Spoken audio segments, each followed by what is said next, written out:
I froze as Ethan's fists clenched, his eyes burning with rage. "You think you can talk back to me, Nancy?" he hissed. Before I could reply, he lunged toward me, his face twisted and angered when he raised both fists and slammed them into my stomach, sending a shockwave of pain through my already broken body. Gasping for air, I clutched my sides, helpless and confined to the hospital bed. The metallic taste of fear filled my mouth as the sound of footsteps rushed toward the door. Would this nightmare ever end? Or was this the moment I would lose everything? "My name is Nancy. I'm 43 years old, a housewife, and the mother of a 7-year-old daughter named Lily. From the outside, my life might seem picture-perfect, married to Ethan, a man who once promised me a lifetime of love and happiness. But appearances can be deceiving. When Ethan and I first met, he was everything I thought I wanted. Confident, attentive, and full of charm, he swept me off my feet effortlessly. We met at a mutual friend's dinner party, and from the moment our eyes locked, I felt a spark I had never known before. Ethan seemed perfect, always knowing the right things to say, the right gestures to make.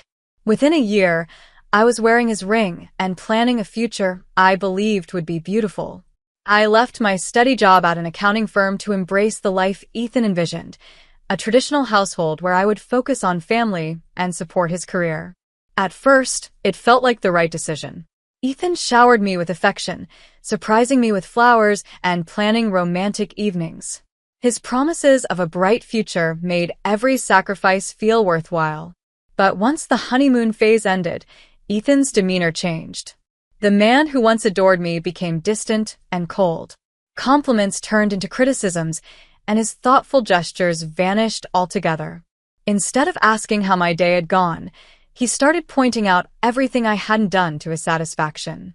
The spotless home and freshly cooked meals I once enjoyed preparing were now expectations, and anything less was met with his disapproval. Whenever I tried to express my feelings, Ethan would dismiss me outright. "You're a housewife, Nancy," he'd say with a smug grin. "It's not like you have a hard life." His words cut deep, but I swallowed my pain, telling myself that I needed to stay strong for Lily. My daughter deserved a stable home, even if I had to endure Ethan's growing indifference to provide it. Over the years, I realized the man I had fallen in love with was gone. Ethan had become a stranger, one who no longer saw me as a partner, but as someone to command and criticize. What I once believed was a dream had slowly turned into a nightmare, yet I clung to the hope that someday things might change. Ethan's criticism became a constant in my life, a dark cloud hovering over every moment. No matter how much effort I put into keeping the house spotless or making sure dinner was ready when he walked through the door, it was never enough. He always found something to complain about. "You missed a spot on the counter," he'd say as he dropped his bag on the kitchen table. Or, "Why isn't Lily ready for bed yet? What do you even do all day?" His words felt like tiny cuts, slowly eroding my confidence. At first, I tried to reason with him, explaining how much effort I put into managing everything. But my words always fell on deaf ears. "You're just making excuses, Nancy," he'd reply. "You have one job, to take care of this house and our family. Why is that so hard?" Ethan's frequent job changes only made things worse.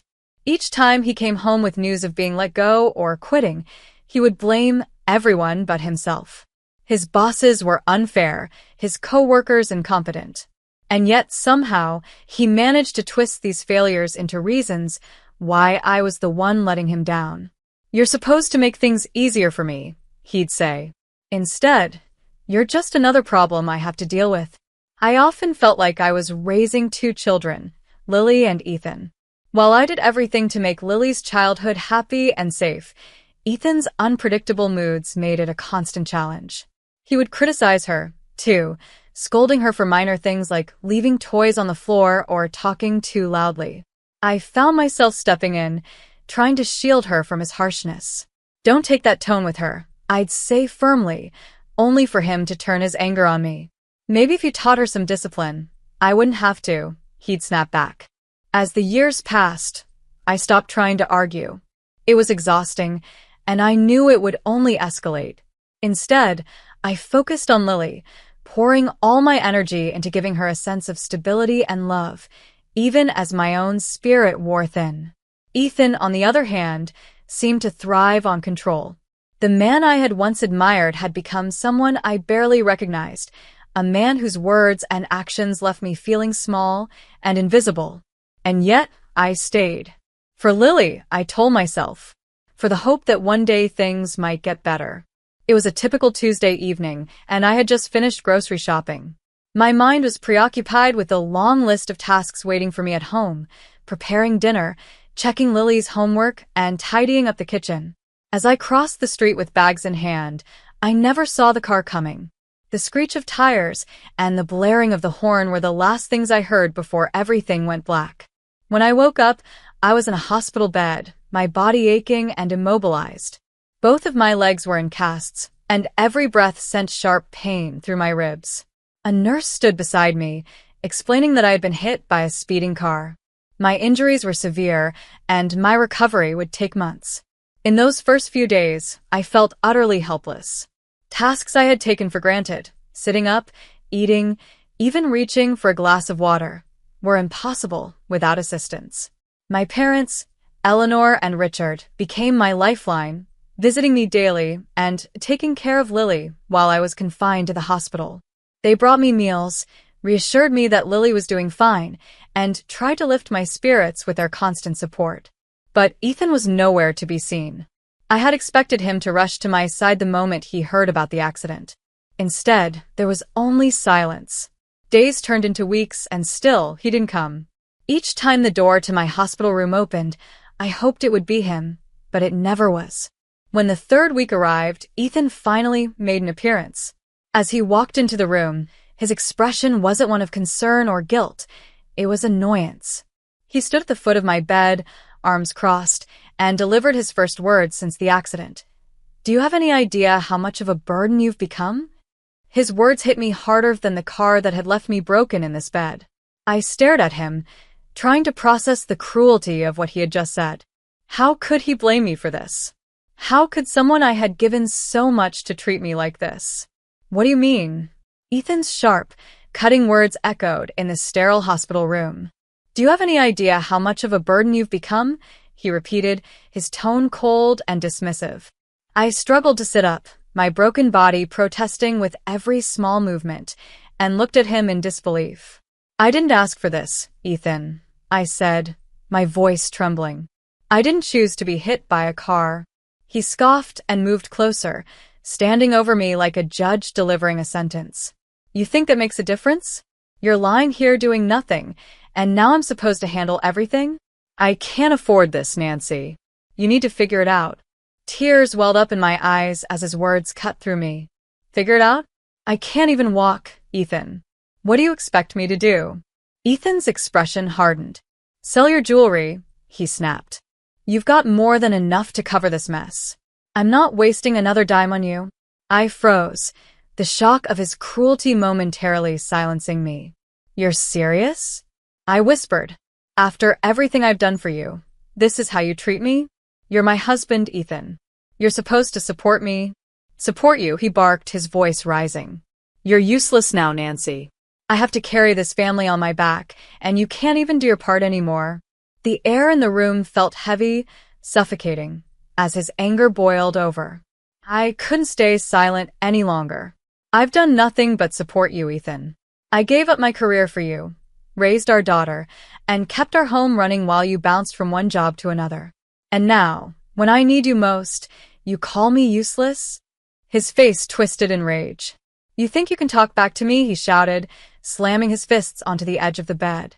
"You don't get to make demands." I flinched, but before I could respond, he lunged forward. His fists clenched tightly, and he struck me in the stomach with both hands. Pain shot through my already broken body, leaving me gasping for air. The room spun as I tried to process what had just happened. "What are you?" The pain from Ethan's attack radiated through my body, leaving me gasping and clutching my stomach. Before I could fully process what had happened, the door to my hospital room burst open. A nurse and a security guard rushed in, their faces a mixture of shock and determination. What's going on here? The nurse demanded, stepping between me and Ethan. She provoked me. Ethan shouted defensively, his fists still clenched. She's ruining my life. The security guard didn't hesitate. Sir, step back now, he ordered, grabbing Ethan by the arm. Ethan resisted, but the guard tightened his grip. You need to leave immediately. Ethan turned to me one last time, his face pale with fury. You'll regret this, Nancy, he hissed. This isn't over. As the guard escorted him out, I felt a mixture of fear and relief. My body ached, my heart was shattered, but for the first time, I realized I couldn't stay silent any longer. Ethan's cruelty had reached a point of no return. The nurse leaned over me, checking my injuries. Are you okay? She asked gently, her voice filled with concern. Tears streamed down my face as I nodded weakly. Please, just keep him away from me, I whispered. The days that followed were some of the hardest of my life. My parents, Eleanor and Richard, stepped in completely, ensuring I was never alone. They handled every detail, from caring for Lily to speaking with the hospital administration about filing a formal report against Ethan. Their unwavering support became my anchor in the storm. Physically, I was healing, but the emotional scars ran deeper. Every time I closed my eyes, I saw Ethan standing over me, his fists raised in rage. The memory of his attack replayed in my mind like a nightmare I couldn't escape. Despite the pain, I knew I had to take action. Not just for myself, but for Lily. I began speaking with a lawyer, Amanda, who assured me that Ethan would be held accountable for his actions. You've been through enough, Nancy, she said firmly. It's time to fight back. For the first time in years, I felt a spark of hope. I wasn't just surviving anymore. I was preparing to take control of my life. The decision to fight back wasn't easy, but it was necessary. Ethan's violent outburst in the hospital had solidified what I already knew. I couldn't let him continue to control or harm me. For Lily's sake and my own, I had to ensure he faced the consequences of his actions. With the support of my parents, I began gathering everything I needed for my case. Amanda, my lawyer, was a sharp and determined woman who quickly became my strongest ally. During our first meeting, she listened intently as I recounted years of Ethan's emotional abuse and the physical attack in the hospital. You have a strong case, Nancy, Amanda assured me. Between the hospital staff's testimonies and the medical records documenting your injuries, we can prove his actions beyond any doubt. Hearing those words gave me a renewed sense of purpose. I worked with Amanda to collect evidence, from the nurse's statements to photos of my bruises taken immediately after the incident. My parents also helped compile documentation showing Ethan's neglect and his history of financial irresponsibility. Each piece of evidence painted a clear picture of a man who had spent years tearing me down. The legal process was grueling, but I refused to back down. Ethan, on the other hand, tried to intimidate me from the sidelines. He left voicemails alternating between empty apologies and thinly veiled threats. You're ruining my life, he said in one. If you think you can win, you're wrong. I didn't respond to any of his calls. Amanda advised me to remain silent and let the evidence speak for itself. Don't give him the satisfaction of a reaction, she said. As the court date approached, I threw myself into my recovery. Physical therapy was excruciating, but each small victory, standing up for the first time, taking a single step, reminded me of my strength. Lily's bright laughter and my parents' unwavering support kept me going, even on the hardest days. I wasn't just preparing for a legal battle, I was reclaiming my life. For years, Ethan had stripped me of my confidence and independence. Now, I was determined to show him, and myself, that I was stronger than he ever imagined. The day of the hearing arrived, and I felt a mix of nerves and determination. Dressed in a simple yet confident outfit, I walked into the courtroom with Amanda by my side. My parents sat in the gallery, their reassuring smiles a constant source of strength. Lily, too young to understand the situation, stayed at home with a trusted babysitter. Ethan was already seated at the defense table, his once confident demeanor replaced by visible unease. His lawyer whispered hurriedly in his ear, but his eyes kept darting toward me. The man who had always tried to dominate me now looked like a shadow of himself. Amanda began the case with a clear and precise recounting of Ethan's actions, starting with the assault in the hospital. The nurse and security guard testified, detailing the moment they intervened during Ethan's violent outburst. Their statements were compelling, painting a vivid picture of the attack. Next, Amanda presented the medical records, which documented not only the injuries from the accident, but also the additional bruising caused by Ethan's punches. Photos of my injuries were displayed, and I could feel the weight of the evidence settling in the courtroom. Ethan's lawyer attempted to downplay the incident, calling it a moment of frustration and arguing that Ethan had already apologized. But Amanda wasn't having any of it. She methodically dismantled every excuse, emphasizing Ethan's history of emotional abuse and neglect. "This isn't just about one incident," Amanda said, her voice firm. "This is the culmination of years of cruelty, manipulation, and violence. Nancy has endured enough, and it's time for her to receive justice." When Ethan took the stand, his attempts to shift blame were weak and unconvincing. "She's exaggerating," he stammered. "I've done everything for this family, and she's the one trying to ruin me." Amanda's cross-examination was relentless. She forced Ethan to admit his failures as a husband and father, leaving him visibly shaken. By the time she finished, his defenses had crumbled entirely. After hours of testimony and deliberation, the judge delivered the verdict. Ethan was found guilty of assault and domestic abuse. He was sentenced to 18 months in prison and ordered to pay significant fines, including compensation for my medical expenses. As the gavel struck, I felt a weight lift off my shoulders. Justice had been served. As the courtroom gavel struck, signaling Ethan's conviction, a wave of relief washed over me. Justice had finally been served. I left the courthouse with my parents by my side, their reassuring presence a constant reminder that I was no longer alone in this fight. For the first time in years, I felt a sense of freedom to build a life where Lily and I could thrive without fear. Within weeks of the verdict, I found a cozy apartment in a quiet neighborhood. It wasn't large, but it was everything I needed to create a fresh start for us. Each piece of furniture and every decoration felt symbolic of a life reclaimed. Moving into our new home gave me a renewed sense of purpose, and Lily's laughter echoed through the rooms, filling the space with hope. Determined to provide for her and secure our future, I decided to explore something new. One evening, as Lily and I sat watching videos online, an idea sparked in my mind. What if I shared my story, not just the struggles, but the strength it took to overcome them? With my parents' encouragement, I launched a YouTube channel. I started by posting videos about my journey, surviving an abusive marriage, fighting for justice, and rebuilding a life from scratch. My goal wasn't just to share my experience, but to offer hope to others who might be going through similar struggles. I talked about resilience, self-care, and finding joy in small victories.